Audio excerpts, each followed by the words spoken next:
The Queen sported a sophisticated scarlet ensemble as she and King Charles III hosted a glitzy state banquet for the President and First Lady of South Korea tonight.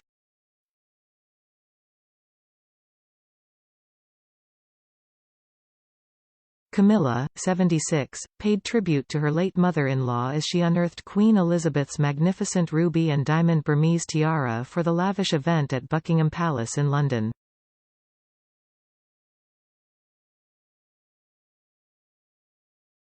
The late monarch's ruby and diamond tiara was made in the 1970s from gems that originated from the Nizam of Hyderabad tiara, which was given to her as wedding gift.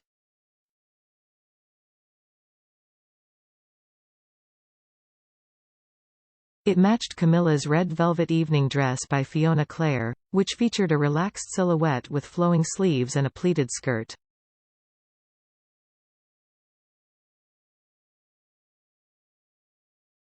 She styled her blonde tresses into a signature style, opting for dewy, peachy makeup.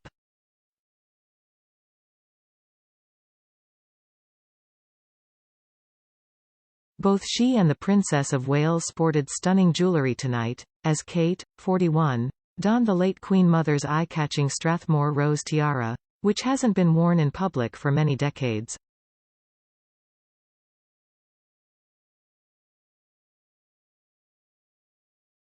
The pair also matched with yellow brooch pinned on their chest, which featured a portrait of a young Queen Elizabeth II wearing an evening dress with a ribbon and star of the Order of the Garter.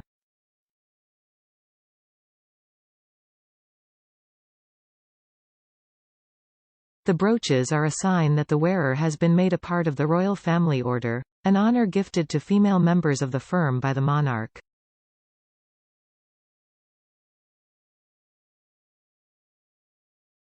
The Duke of Edinburgh's wife Sophie, sporting a stunning white gown, also wore the brooch.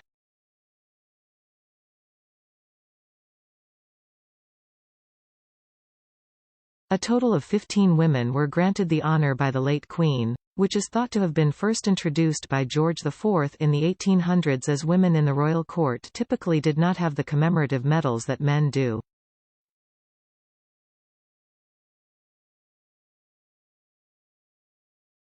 The men of the family were no slouches in the style stakes, either in white tie with full decorations and medals, including for His Majesty the Grand Order of Mugunghwa, which was presented to him earlier that day by the President of the Republic of Korea.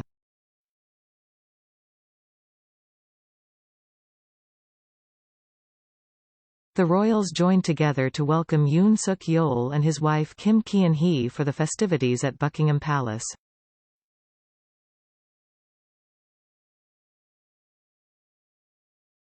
She looked to enjoy conversation with the visitors while smiling for pictures.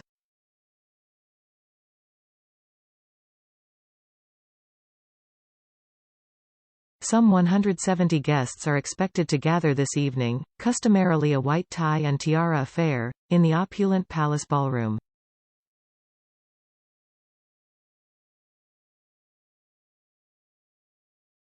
The pair are hosting Yoon Suk-yeol and his wife Kim Ki-hee for the first incoming state visit since the king's coronation and the second of his reign.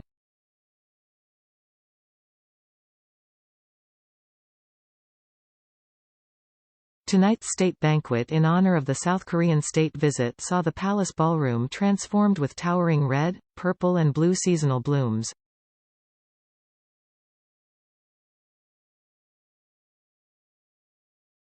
The cut crystal glasses on the top table had the cipher of Queen Elizabeth taken off them and King Charles added, as had much of the china.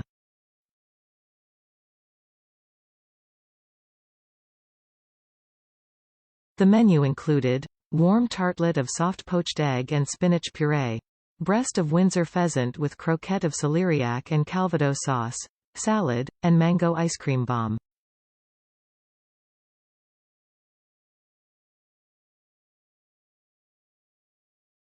Wines included an English Camel Valley Special Reserve 2015, Montrachet 1 Cru Mackerels, Domaine François Carillon 2014, Chateau Mouton Rothschild 1 Cru, Pa Lac 1989, Chateau Lafari Peyregi, Sauternes 2001, Fonseca 1985.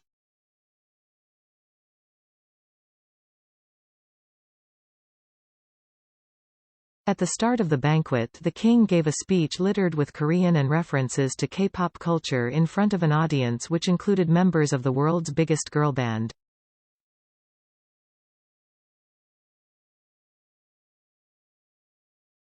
Speaking to more than 300 state banquet attendees, including singers Blackpink, he welcomed them with a smattering of Korean.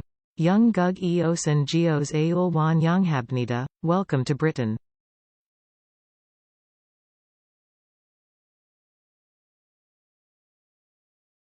Marking the 140th anniversary of Korea's diplomatic relationship with the UK, the king described it as a partnership in which close personal connections, fostered over many decades, have blossomed today into a real sense of affection, or jung, between our societies at so many levels.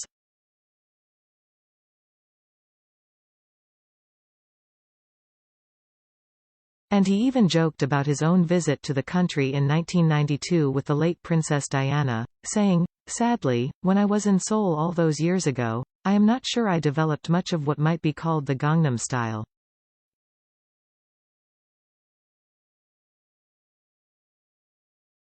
The king highlighted the remarkable journey Korea has taken into span of his lifetime, saying, "Koreans have created a miracle."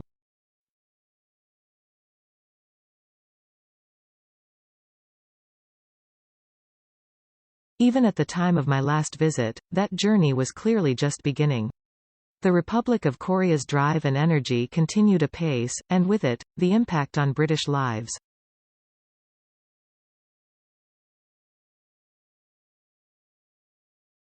From fridges and flat screens to smartphones and semiconductors, it is clear that the model of industrial efficiency I glimpsed in Seoul 30 years ago has become the epitome of technological creativity today.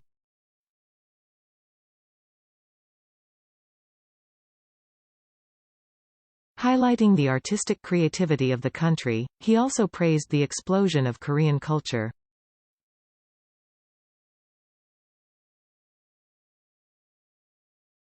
Korea has matched Danny Boyle with Bong Joon-ho, James Bond with Squid Game, and the Beatles Let It Be with BTS's Dynamite, he said.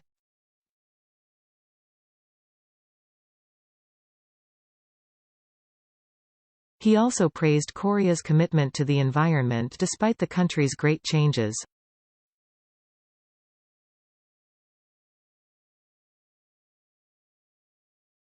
The Republic of Korea, as one of very few countries which ended the 20th century with more trees than at the century's beginning, has always grasped this, he said.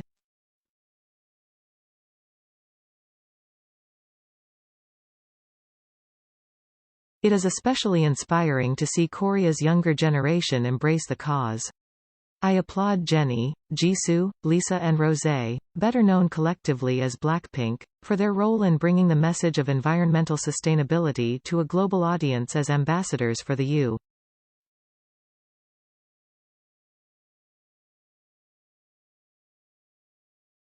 K's presidency of COP26, and later as advocates for the UN Sustainable Development Goals.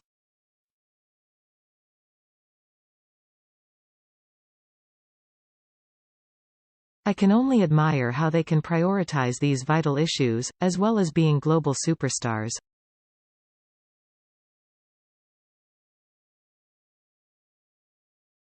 He also highlighted the close links between Korean and UK armed forces. 70 years ago, in the Korean War, British servicemen fought valiantly alongside your people, under the banner of the United Nations, for the freedom of the Republic of Korea, he said.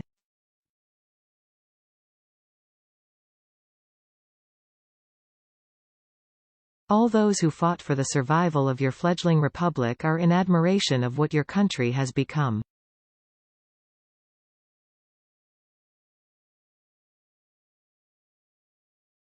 Through their own sweat and toil, and under the shadow of tyranny and the ever-present threat of aggression, over 7 decades Koreans have built a bastion of democracy, human rights and freedom.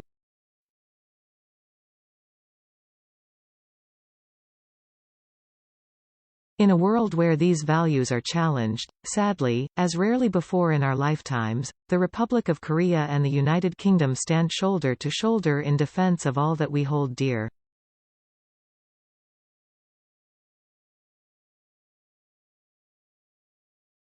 He concluded with another attempt at Korean, using the words for cheers, saying, "And so, Mr. President, Madam Kim, it is with great pride and pleasure that I propose a toast to the next 140 years of Korean-British relations."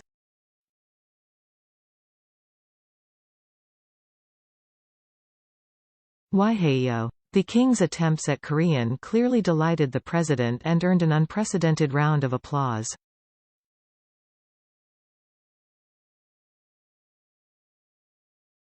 There were lovely words, too, from the President of Korea, who said he was deeply touched by the kind preparations and the warmth of your hospitality.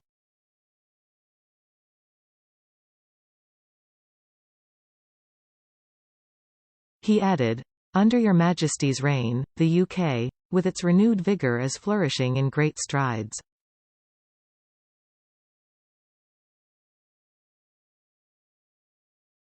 Your Majesty's splendid leadership is not only bringing the people of the Commonwealth together but animating the very spirit of the Commonwealth of Nations."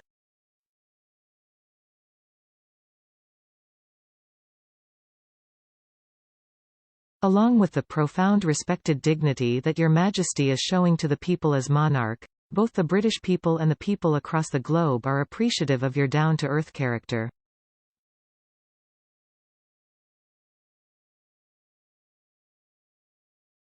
We all pay tribute to your warm-hearted passion towards protecting the environment, caring for the most vulnerable members of society, and inheriting a better future for our youth.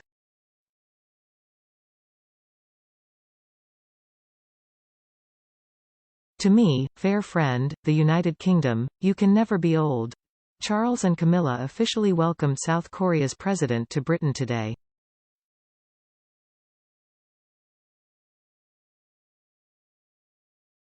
And earlier this morning, William, 41, and Kate played a key role by greeting President Yoon and his wife at their hotel for a very regal welcome.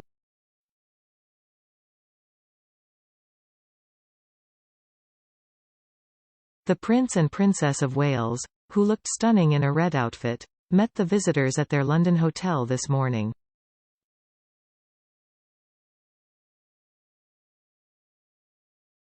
The pair travelled with Mr. Yoon and Mrs. Kim to a Horse Guards parade ceremonial welcome, where the King and Queen were waiting.